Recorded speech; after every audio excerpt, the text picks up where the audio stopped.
பரிசுத்தர் பரிசுத்தர் பரிசுத்தர்.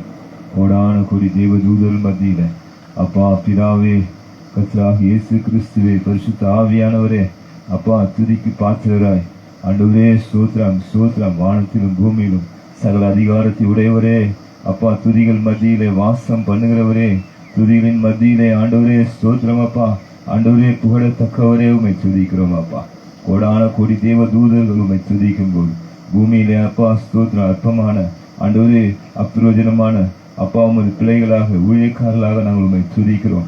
இந்த நாளிலும் கூட கர்த்தாவே, என் தேவன் சொல்லுவதையே சொல்லுவேன் என்ற இந்த நிகழ்ச்சிக்காக ஸ்தோத்திரம் ஸ்தோத்திரம் ஸ்தோத்திரம். என் தேவன் செய்ய நினைத்தது ஒன்றும் தடைபடாது என்று எழுதியிருக்கிற ஒரு வார்த்தையின்படியே கர்த்தாவே, இந்த கடைசி கால எழுப்புதலுக்காக ஆண்டவரே நீ நிறைவேற்றி கொண்டிருக்கிற ஒவ்வொரு பலத்த காரியங்களுக்காக ஸ்தோத்திரம் ஸ்தோத்திரம் ஸ்தோத்திரம். இந்த நாளிலும் கூட என் தேவன் சொல்லுவதையே சொல்லுவேன் என்ற இந்த நிகழ்ச்சியில கர்த்தருடைய ஆவியானவர் எங்கள் மத்தியிலே வந்து பேசுவீராக. ஆண்டவரே பேசுகிறவர் நீங்கள் அல்ல, உங்களில் இருக்கிற பிதாவின் ஆவியானவரே பேசுவார் என்ற வார்த்தையின்படியே உங்க தீர்க்க தரிசனம் எல்லாம் வெளிப்படுத்துங்கப்பா. கடைசி கால எழுப்புதலை குறித்த வெளிப்பாடுகளை தாங்க ஆண்டவரே. உலகத்துக்கு மறைத்து வைக்கப்பட்டிருக்கிற பரலோக ரகசியங்கள் ஆண்டவரே, தேவனுடைய மர்மங்கள் கர்த்தருக்கு மகிமையாக கர்த்தாவே, இந்த கடைசி நாட்களிலும் கூட மறைபொருள்களை வெளிப்படுத்துகிற கர்த்தர் மறைபொருள்களை ஆண்டவரே உலகத்திற்கு வெளிப்படுத்தி கடைசி கால எழுப்புதலை கொண்டு வருகிற தேவன் ஆண்டவரே எங்கள் மத்தியில இறங்கி வந்திருக்கிறீர். உமக்கு ஸ்தோத்திரம். இந்த நாளிலும் கூட நீர் பேசுவீராக, உமக்கு மகிமை உண்டாவதாக. ஆரம்பம் முதல் முடிவு வரை சமூகம் எங்கள் முன்பாக செல்லட்டும். இயேசுவின் நாமத்தில் பிதாவே, ஆமென். Glory to Jesus.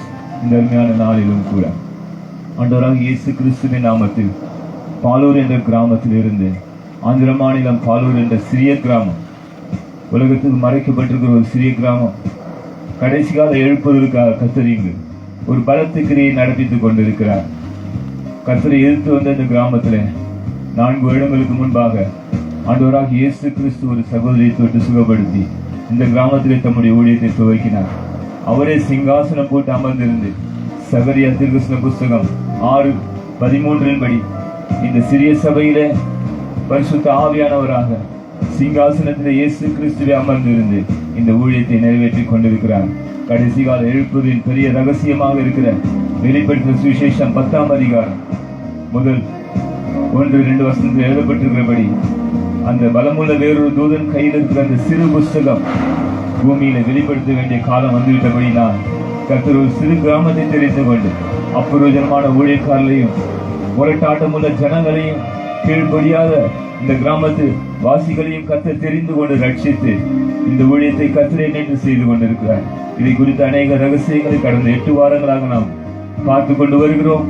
இந்த வாரத்திலும் கூட 9ஆம் வாரத்திலும் கூட கர்த்தர் உங்கள் அனைவரையும் ஒவ்வொருவரையும் வேறு பேராக ஆண்டவராகிய இயேசு கிறிஸ்துவின் நாமத்தில் இந்த நிகழ்ச்சிக்கு வரவேற்கிறோம். இந்த நாளிலும் கூட ஒரு பாடல் பாடி கர்த்தரை மகிமைப்படுத்துவோம்.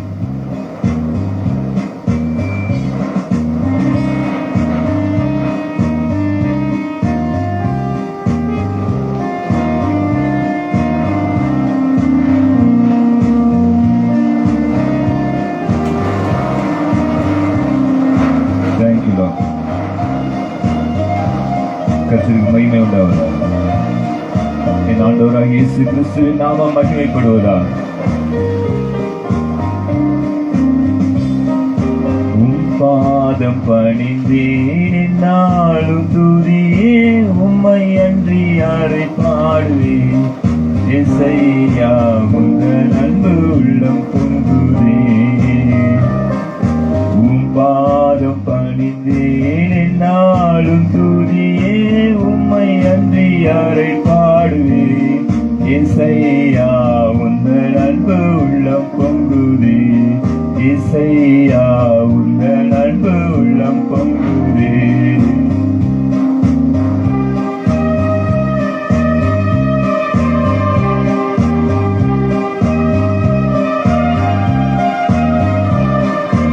சிறிய கிராமத்தில் கர்த்தரே தம்முடைய ஊழியத்தை நிறைவேற்றிக் கொண்டிருக்கிறார்.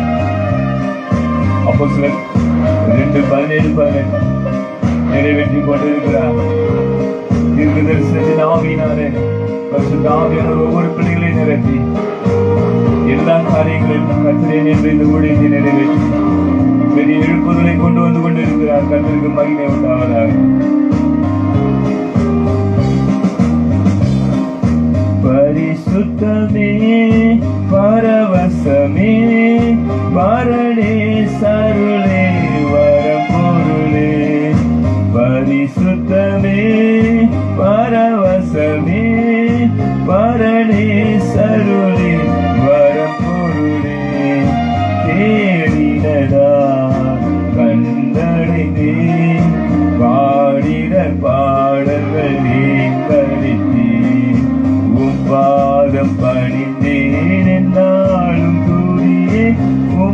அன்றி யாரை பாடுவேன் இசையா உங்கள் அன்பு உள்ளம் பொங்குதே இசையா உங்கள் அன்பு உள்ளம் பொங்குதே ரிஹந்தரபுஷரகரபா ஊரியமந்தரபோசே ரிகலரபுஷரபதுரபாகபா ஆவியானவர் இந்த சபையில ஒரு புது எண்ணெயை இங்கு ஊற்றிக் கொண்டிருக்கிறார். இந்த சபையில புது எண்ணெய், புதிய அபிஷேகம், புதிய காரியங்கள், இந்த பூமியில இதுவரை வெளிப்படுத்தாத புதிய ரகசியங்கள் கர்த்தருக்கு மகிமையாக வெளிப்படுத்திக் கொண்டிருக்கிறார். பூமி முழுவதற்கு வெளிப்படுத்தும்படியாக இந்த நிகழ்ச்சியை செய்து கொண்டார். புது எண்ணெயா புது வேலத்தா புதிய கிருபை புது கவியா புது எண்ணெயா புது வேலத்தா புதிய கிருபை புது கவியா நிரப்பினிதம் நடத்துகின்றே நூதன சாலைவில் திடுவே நிரப்பினிதம் நடத்துகின்றே நூதன சாலையில் சேர்த்திடுவே பாதம் பணிந்தேன் என்னாலும் துதியே உம்மை அன்றி யாரை பாடுவேன் இசையா உங்கள் அன்பு உள்ளம் பொங்குதே இசையா உங்கள் அன்பு உள்ளம் பொங்குதே. Glory to God. பரலோகத்திலே மறைக்கப்பட்டிருந்த தேவ ரகசியம் வெளிப்படுத்தின சுவிசேஷம் 10ஆம் அதிகாரம் 6ஆம் வசனத்தில் எழுதியிருக்கிறவர்களால் அந்த தேவ ரகசியத்தை நிறைவேற்றும்படியா ஒரு சிறு கிராமத்தை கர்த்தர் தெரிந்து கொண்டார்.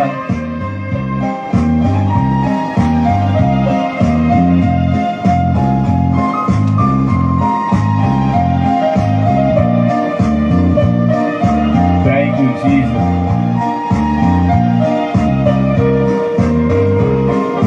நெருக்கத்திலே உம்மை அழைத்தேன் நெருங்கி உதவி எனக்களித்தேன் திசை கெட்டுக்கும் மலை தேடாமல் தீவிரம் வந்தென்னை தாங்குகின்றேன் திசை கெட்டுக்கும் மலை தேடாமல் தீவிரம் வந்தென்னை தாங்குகின்றேன் பாதம் பணிந்தேன் என்னாலும் துதியே உம்மை அன்றி யாரை பாடுவேன் இசையா உங்கள் அன்பு உள்ளம் பொங்குதே இசையா உங்கள் அன்பு உள்ளம் பொங்குதே.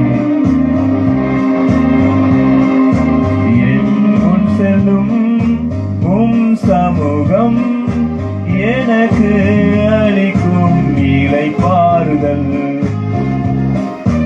என் முன் செல்லும் சமூகம் எனக்கு அளிக்கும் இலை பாறுதல் உமது கோலும் தடியும் உண்மையாய் என்னையும் தீர்த்திடுவே உமது கோலும் தடியும் உண்மையாய் என்னையும் தீர்த்திடுவே பாதம் பணிந்தேன் என்னாலும் துதியே உம்மை அன்றி யாரை பாடுவேன் இசையா உங்கள் அன்பு உள்ளம் இசையா உங்கள் அன்பு உள்ளம் பொங்குதே இசையா உங்கள் அன்பு உள்ளம் பொங்குதே இசையா உங்கள் அன்பு உள்ளம் பொங்குதே. நமது அருமையான சகோதரர் மோசஸ் ராஜேஷ் அவர்களும் இந்த நிகழ்ச்சிக்காக ஜெபிப்பார். பரிசுத்தமுள்ள பிதாவே நமக்கு நன்றி செலுத்துகிறோம். இயேசு கிறிஸ்து நாமத்தினால் நம்ம பார்த்து நிற்கிறோம். இதில் ஓய்வான மனநாட்சி தகப்பனே இந்த சியோன் சபையில் நீ கொடுத்துள்ள வெளிப்பாடுக்காக நன்றி செலுத்துகிறோம். என் தேவன் சொல்வதை சொல்ல நிகழ்ச்சி மூலமாக எழுப்புவதை குறித்து ஆண்டவரே ரகசியத்தை குறித்து நீ வெளிப்பட்ட செய்திக்காக உங்களுக்கு நன்றி செலுத்துகிறேன். இந்த நாளும் கூட இந்த வேலையிலும் கூட ஒரு ஆசிரியர் கருத்தில் கொடுக்கிறேன். தகப்பனை நீங்க இருந்து பேசுங்க, பரிசுத்தான பேசு நான் செபிக்கிறோம். கர்த்தர் இது செய்தி அனைவருக்கு சென்று எழுப்பில் உண்டாக்கும் நான் செபிக்கிறேன். கர்த்தாவே சின்ன பிரார்த்தனை பாவம் கிறிஸ்து இயேசு கிறிஸ்து நாமங்க கேட்கிறோம் நல்ல பிதாவே. ஆமென். கர்த்தருக்கு மகிமை உண்டாவதாக. இந்த நாளிலும் கூட தீவாதி தேவன் இந்த அருமையான நிகழ்ச்சியின் மூலமாக பூமியில் உள்ள ஒவ்வொருவரையும் சந்திப்பதற்காக கர்த்தரை ஸ்தோத்திரிக்கிறோம். உலகம் முழுவதும் இந்த நிகழ்ச்சி ஒளிபரப்பப்படுகிறது. எங்களுடைய ஃபேஸ்புக், யூடியூப் சேனலில் இதை பார்க்கலாம். இந்த லைவ் ப்ரோக்ராமை மறுபடியும் நாங்கள் யூடியூபில் அப்லோட் பண்ணுகிறோம். அதிலே அநேக காரியங்களை உலகத்துக்கு கர்த்தர் வெளிப்படுத்தி கொண்டிருக்கிறார். உலகம் முழுவதும் வருகிற எழுப்புதலுக்கு கர்த்தர் வைத்திருக்கிற பெரிய ஒரு கீ என்று சொல்லலாம், திறவுகோல் என்று சொல்லலாம். அந்த திறவுகோல் ஒரு சிறு புஸ்தகம். அந்த பலமுள்ள வேறொரு தூதன் வெளிப்படுத்தின சுவிசேஷம் 10ஆம் அதிகாரம், வெளிப்படுத்தின சுவிசேஷம் 10ஆம் அதிகாரத்திலே பலமுள்ள வேறொரு தூதன், அந்த பலமுள்ள வேறொரு தூதன் கையில் இருக்கிற அந்த சிறு புஸ்தகம் தான் இன்று உலகத்துக்கே எழுப்புதலை கொண்டு வரப்போகிறது. கர்த்தருக்கு மகிமை உண்டாகட்டும். இப்போதும் கூட சென்ற வாரத்திலே நாம் பார்த்த சில காரியங்களை ஞாபகப்படுத்தி கொண்டு இந்த வார நிகழ்ச்சிக்குள்ளே செல்லுவோம். கடந்த வாரத்தில் கூட நாம் பார்த்தோம், கர்த்தர் இந்த பூமியில மறைவாக மறைக்கப்பட்டிருந்த மறைபொருள்களை குறித்து, அதாவது யோவான் ஸ்நானனை குறித்தும் அவன் எலியாவின் மறுஜென்மம் என்றும் அவனை குறித்த வேத வசனங்கள் என்ன சொல்லுகிறது என்பதை குறித்தும் நாம் தியானித்தோம். இந்த எலியா எப்படி மறுஜென்மம் பெற்று இந்த பூமிக்கு வந்தான் என்பதை குறித்து யோவான் சுவிசேஷம் 1ஆம் அதிகாரம் 6ஆம் வசனம் சொல்லுகிறது. தேவனிடத்திலிருந்து அனுப்பப்பட்ட ஒரு மனுஷன் இருந்தான், அவன் பேர் யோவான் என்று இருக்கிறது. பரலோகத்திலிருந்து தேவனுடைய தூதர்கள் வந்தார்கள். தேவனுடைய தூதர்கள், தேவ தூதர்கள் வேறு, தேவனுடைய தூதர்கள் வேறு என்று நாம் பார்த்தோம் கடந்த வாரங்களிலே. அந்த தேவனுடைய தூதர்கள் தேவனுடைய பிள்ளைகள் என்றும் அவர்கள் தேவனுடைய சபையின் கர்த்தருடைய சரீரமாய் இருக்கிறார்கள் என்றும் நாம் பார்த்தோம்.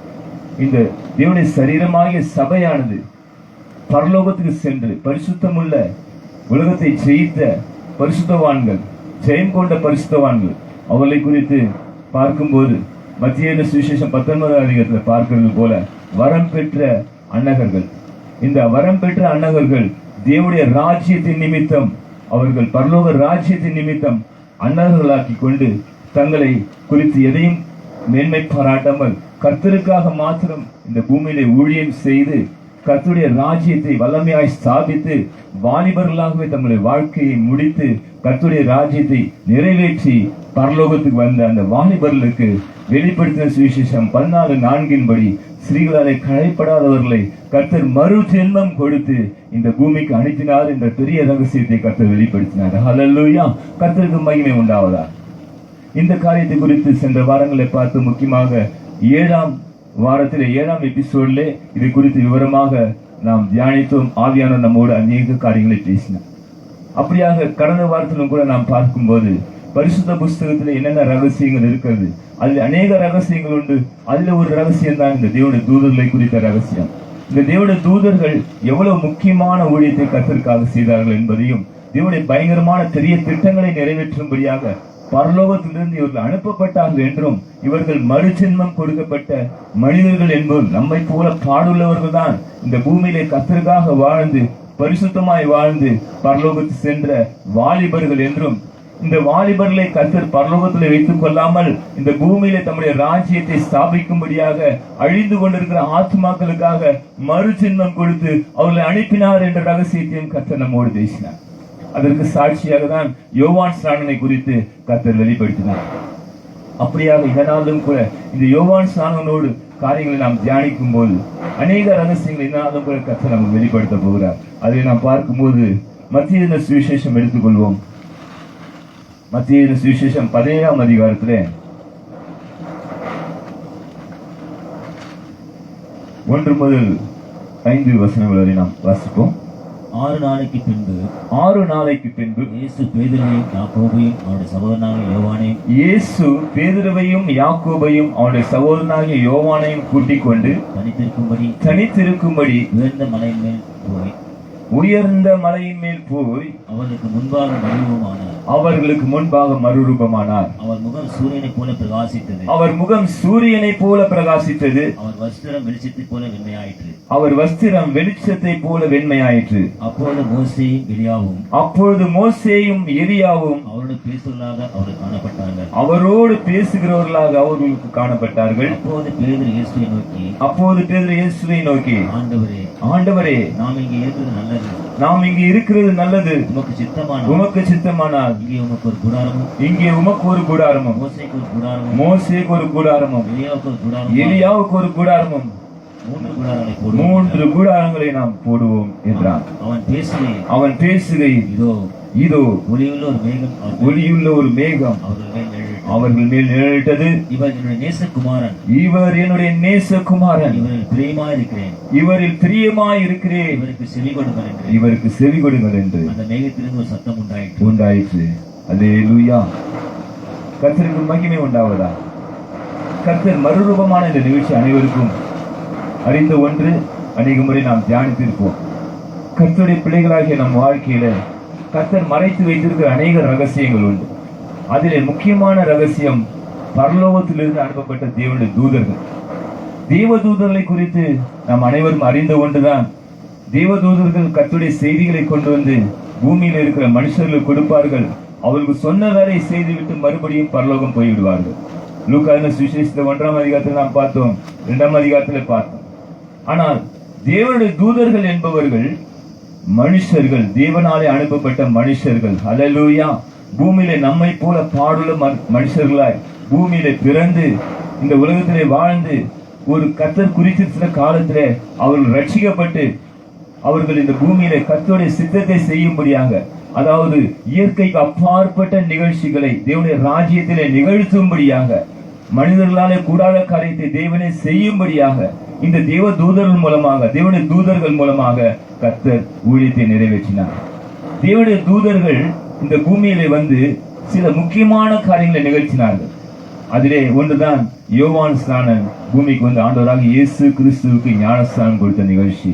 இந்த யோவான் ஸ்நானன் யாரும் கிடையாது, எலியா தான் என்று கர்த்தர் திட்டவட்டமாய் பேசியிருக்கிறார். இந்த நாளிலும் கூட இந்த நிகழ்ச்சியில நாம் பார்க்க போகிற காரியம் என்னவென்றால், இங்கு மறுரூப மலையிலே கர்த்தர் அங்கு தன்னை வெளிப்படுத்துகிறார்.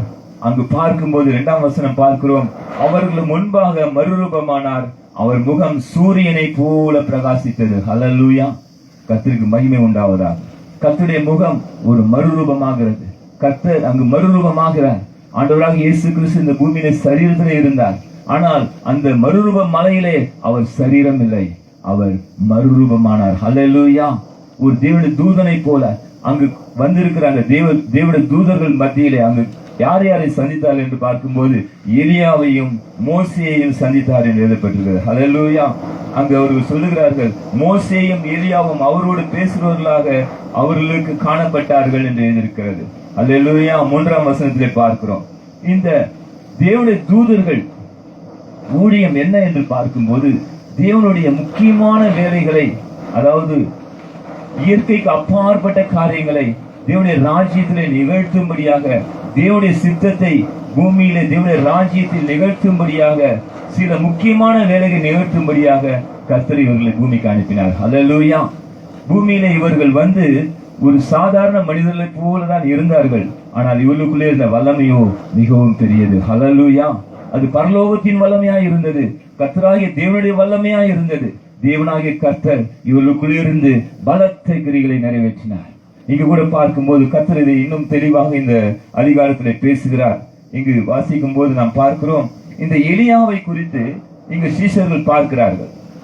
எலியா வந்து ஆண்டவரோடு பேசுகிறார். அவர் பேசுகிற காரியத்தை குறித்து என்ன பேசினார்கள் என்று லூக்கா சுவிசேஷம் 9ஆம் அதிகாரம் 30-31 சொல்லுகிறது. அங்கு அவர்கள் என்ன பேசிக் கொண்டார்களாம்?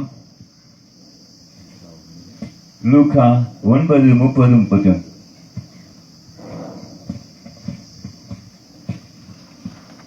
அவர் எருசலேமிலே நிறைவேற்றப் போகிறார். அவர் எருசலேமிலே நிறைவேற்றப் போகிற அவருடைய மரணத்தை குறித்து பேசிக் கொண்டிருந்தார்கள். அவர்களுடைய மரணத்தை குறித்து பேசிக் கொண்டிருந்தார்கள். ஹல்லேலூயா. கர்த்தருக்கு மகிமை உண்டாகட்டும்.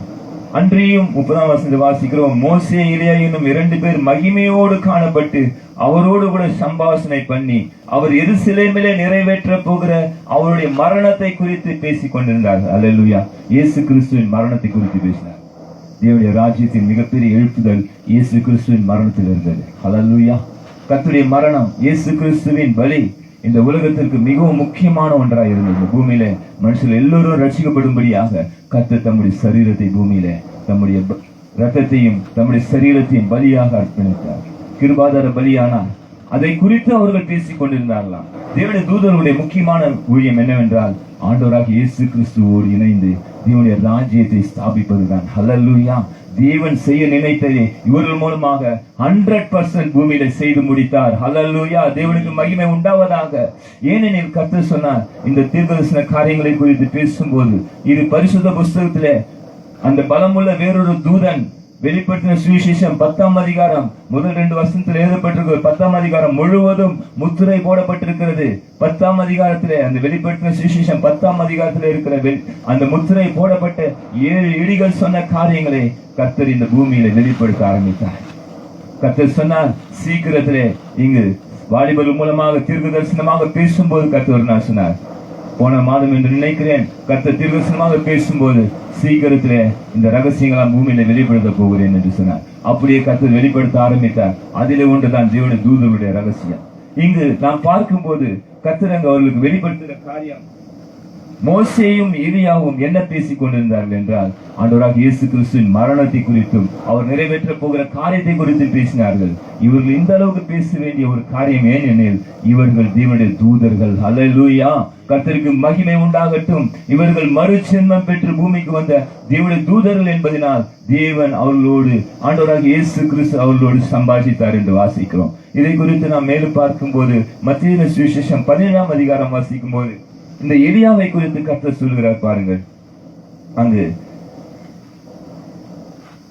9ஆம் வசனத்திலிருந்து வாசிக்கும் போது 17:9 அவர்கள் மலையிலிருந்து இறங்குகிற போது இயேசு அவர்களை நோக்கி, மனுஷகுமாரன் மரித்தோரிலிருந்து எழுந்திருக்கும் வரைக்கும் இந்த தரிசனத்தை ஒருவருக்கும் சொல்ல வேண்டாம் என்று கட்டளையிட்டார்.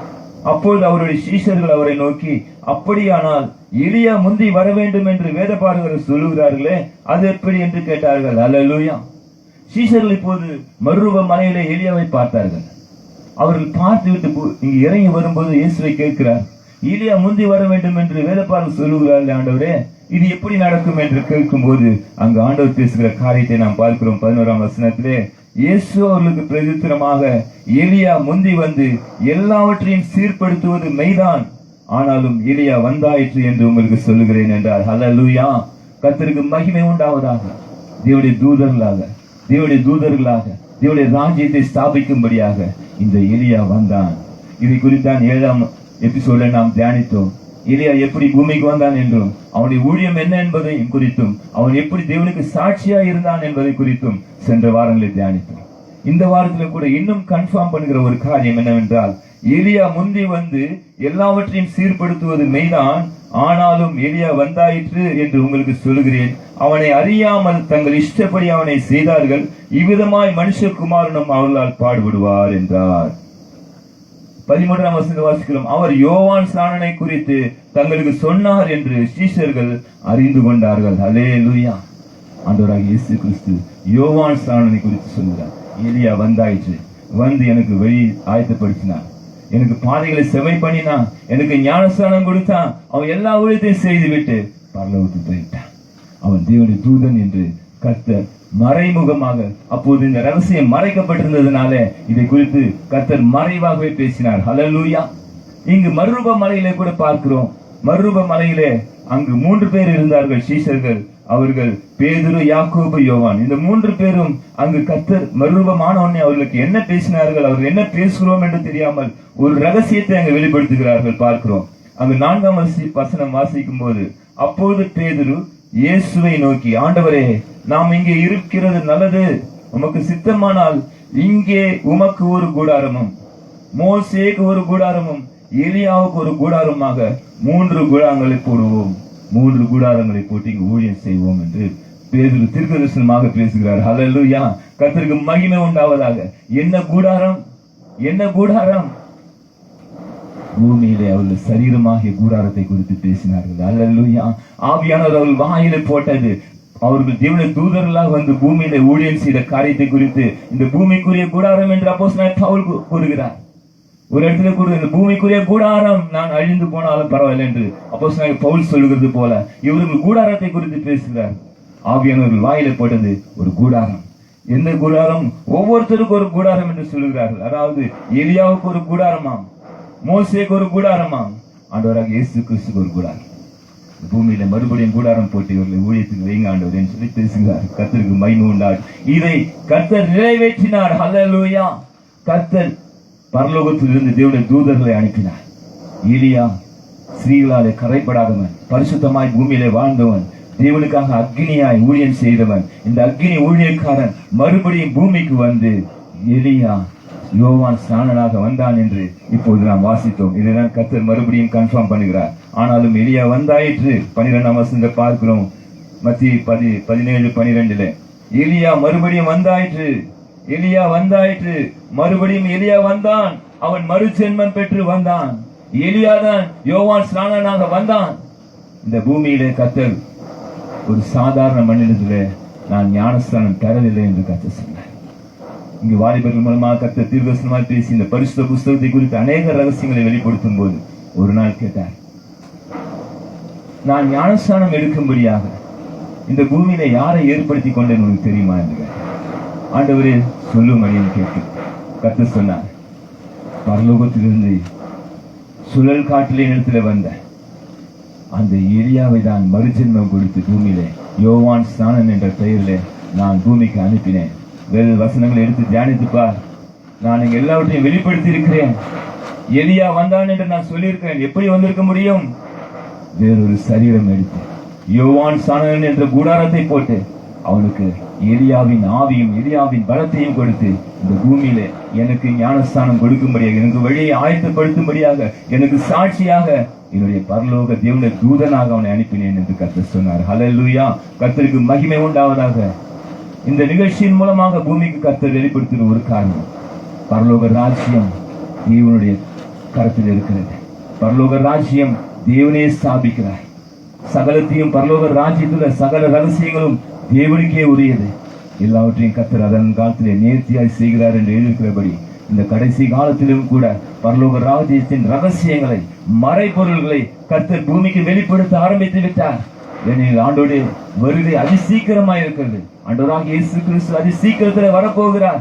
பூமியில அவருடைய திட்டங்கள் எல்லாம் நிறைவேற்றப்பட வேண்டும், அவருடைய ரகசியங்கள் எல்லாம் வெளிப்படுத்த வேண்டும் என்பதனால இங்கே கூட நாம் பார்க்கிறோம். இந்த எலியா பூமிக்கு வந்து யோவான் ஸ்நானனாக இருந்தான் என்று வாசம். அங்கு சீஷர்கள் ஒரு காரியத்தை அறிந்து கொண்டார்கள். இப்போது நாம் மலையிலே மறுரூப மலையிலே பார்த்த அந்த எலியா வேறு யாரும் அல்ல, யோவான் ஸ்நானனாக பூமிக்கு வந்தான். அதனால்தான் அவ்வளவு வல்லமையாக கர்த்தருக்கு ஊழியம் செய்தான். இவன் பெரிய திட்டத்தை நிறைவேற்றினான். ஆண்டவராக இயேசு கிறிஸ்துவுக்கு வழியை ஆயத்தப்படுத்தினான். ஆண்டவராக இயேசு கிறிஸ்துவுக்கு ஞானஸ்தானம் கொடுத்தான். கர்த்தருடைய சித்தத்தை செய்து முடித்தான் என்று இங்கு நாம் பார்க்கிறோம். கர்த்தர் அதை மறைமுகமாக வெளிப்படுத்துகிறார். ஹல்லேலூயா. இப்படியாக நாம் பார்க்கும்போது இன்னொரு விஷயத்தை நாம் தியானிப்போம். இங்கு நாம் பார்க்கிறோம் 2ஆம் வசனத்திலே இந்த கர்த்தர் மறுரூப மலையிலே அவருடைய முகம் சூரியனை போல பிரகாசித்தது என்று பார்க்கிறோம். ஹல்லேலூயா. இங்கு சீஷர்கள் அவரை பார்க்கும்போது அவர்களுக்கு முன்பாக மறுரூபமானார். அவர் முகம் சூரியனை போல பிரகாசித்தது. ஹல்லேலூயா. ஆண்டவராக இயேசு கிறிஸ்துவின் முகம் சூரியனை போல பிரகாசித்தது. இதை குறித்து கர்த்தருடைய முகம் சூரியனை போல பிரகாசிக்கிறதை குறித்து வேதத்திலே அநேக தீர்க்கதரிசனங்கள் உண்டு. பழைய ஏற்பாடு காலத்திலே பழைய ஏற்பாடு கால புஸ்தகம் பார்க்கும்போது ஆபகுக் 3ஆம் அதிகாரம் 4ஆம் வசனம் எடுத்து பார்க்கும்போது பார்ப்போம். ஆபகுக் 3:4.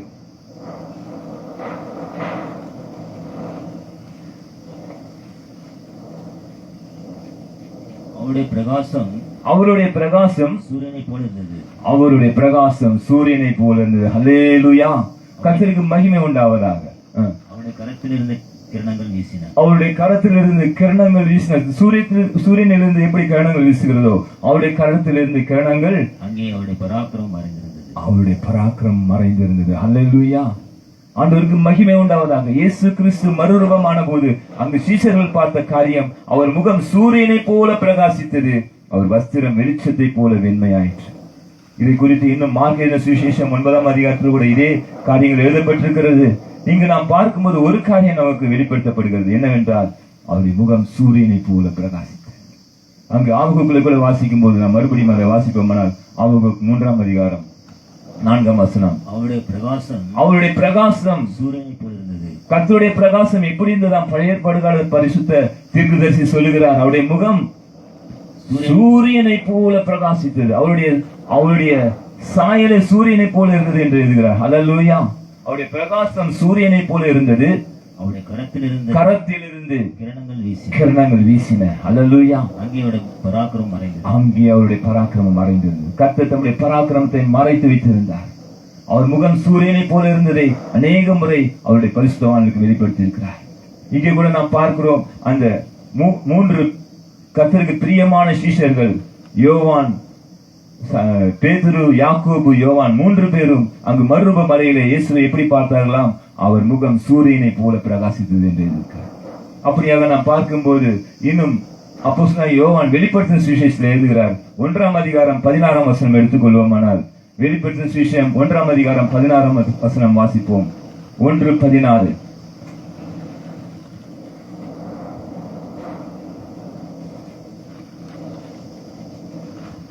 தமது வலது கரத்திலே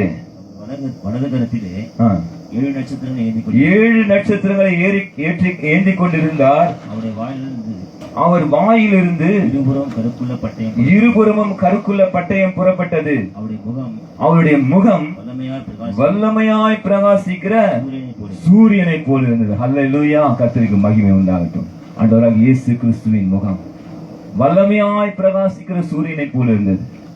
அங்கு அவருடைய சாயல் வெளிப்படுத்த ஆபகுக்குள்ள நாம் வாசித்தோம். பழைய ஏற்பாடு காலத்துல அவர் சூரியனை போல, அவர் கரத்திலிருந்து கிரணங்கள் வெளிப்பட்டன. அவர் சூரியனை போல இருந்தார். கர்த்தர் சூரியனை போல அவர்களுக்கு வெளிப்படுத்தப்பட்டார். சீஷர்களுக்கு வெளிப்படுத்தப்பட்டார். அவர் முகம் சூரியனை போல இருந்தது. அப்போஸ்தலன் யோவான் அந்த பத்மு தீவிலிருந்து கர்த்தர் பரலோகத்தை அழைத்து சென்று காண்பித்த போது அவர் பார்த்த காரியமும் அவர் விவரமாக எழுதுகிறார். தமது வலது கரத்திலே 7 நட்சத்திரங்களை ஏந்தி கொண்டிருந்தார். அவர் வாயிலிருந்து இருவரும் கருக்குள்ள பட்டயம் புறப்பட்டது. அவருடைய முகம் வல்லமையாய் பிரகாசிக்கிற சூரியனை போல இருந்தது. ஹல்லேலூயா.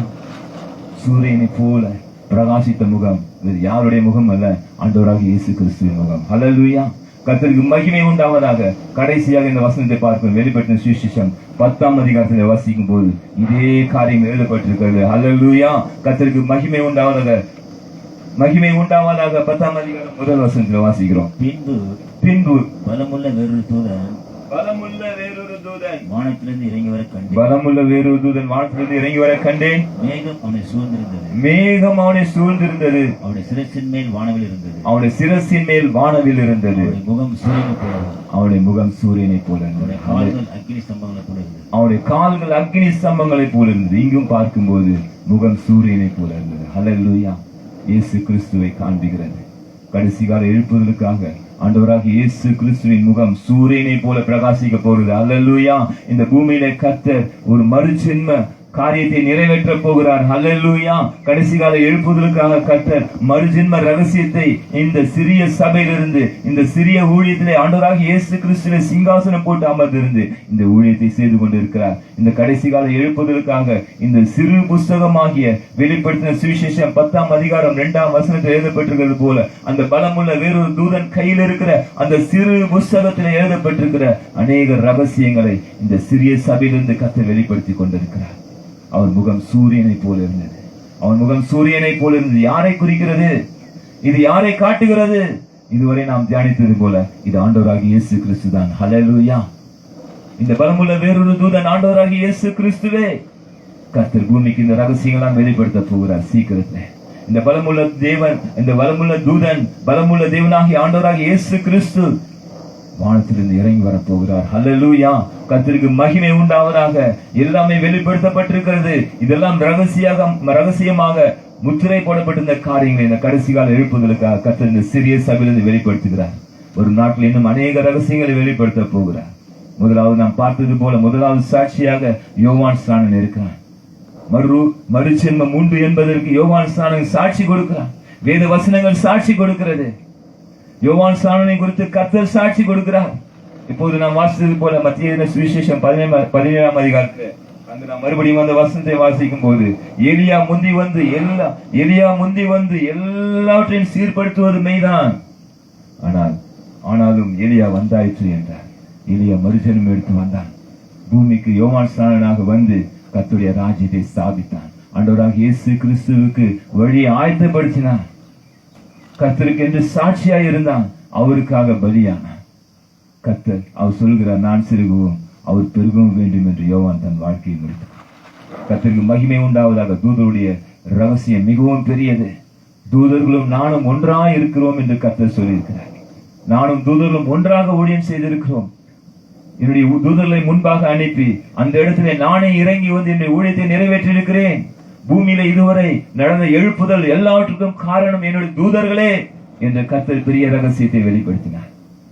எந்தெந்த தேசத்திலே இதுவரை நாம் பார்த்த பெரிய பெரிய எழுப்புதல் வந்திருக்கிறதோ அங்கு மறைவாக இருந்த காரியம் என்னவென்றால் கர்த்தராகிய தேவனை இறங்கி வந்து அந்த தேவனுடைய தூதர்கள் மூலமாக ஊழியத்தை செய்திருக்கிறார். ஹல்லேலூயா!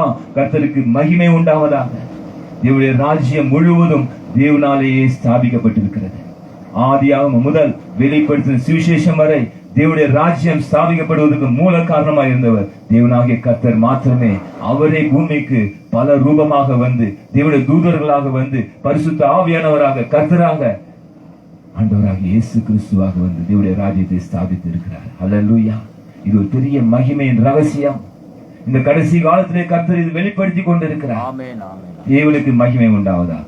ஒரு நாட்டில் இன்னும் அநேக சத்தியங்களை கர்த்தர் நமக்கு வெளிப்படுத்துவாராக.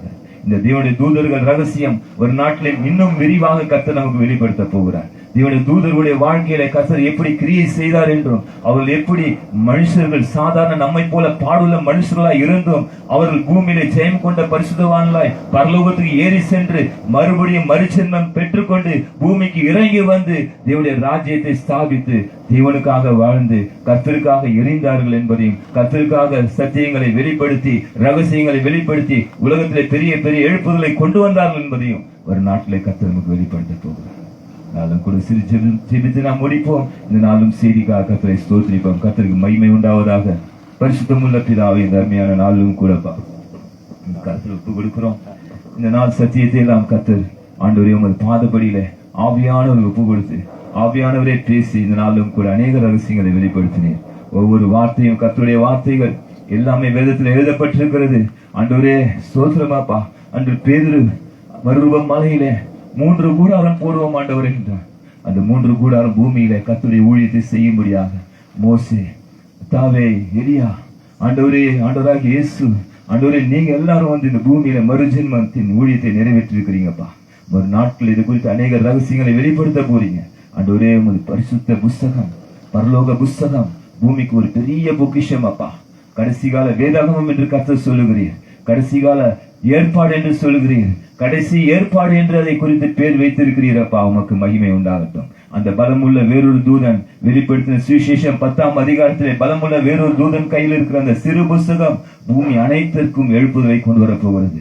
இதுவரை பூமியில மறைக்கப்பட்டிருந்த பெரிய ரகசியம், அந்த தேவ ரகசியம் 6ஆம் வசனத்திலே வாசிக்கிறது போல வெளிப்படுத்தின சுவிசேஷம் 10ஆம் அதிகாரம் 6ஆம் வசனத்திலே ஆண்டவரே 7ஆம் தூதன் ஆண்டவரே ஸ்தோத்திரம் எக்காலம் ஊத போகிற போது இந்த தேவ ரகசியம் நிறைவேறும் என்று எதிர்க்கிறதே. அந்த 7ஆம் தூதன் எக்காலம் ஊத போகிற சமயம் வந்து விட்டபடியினால் கர்த்தாவே நீர் இதை வெளிப்படுத்துகிறீர். பூமியில் உள்ள ஒவ்வொருவருக்கும் இதை வெளிப்படுத்தி சீக்கிரத்திலே பரிசுத்த புஸ்தகத்தை வெளிப்படுத்தி பூமியிலே நீர் எழுப்புதலை கொண்டு வரும்படியாக செபிக்கிறோம், தாழ்த்துகிறோம். மகிமையெல்லாம் உமக்கே செலுத்துகிறோம். இயேசுவின் நாமத்தில் செபிக்கிறோம் நல்ல பிதாவே. ஆமென். Thank you, Jesus.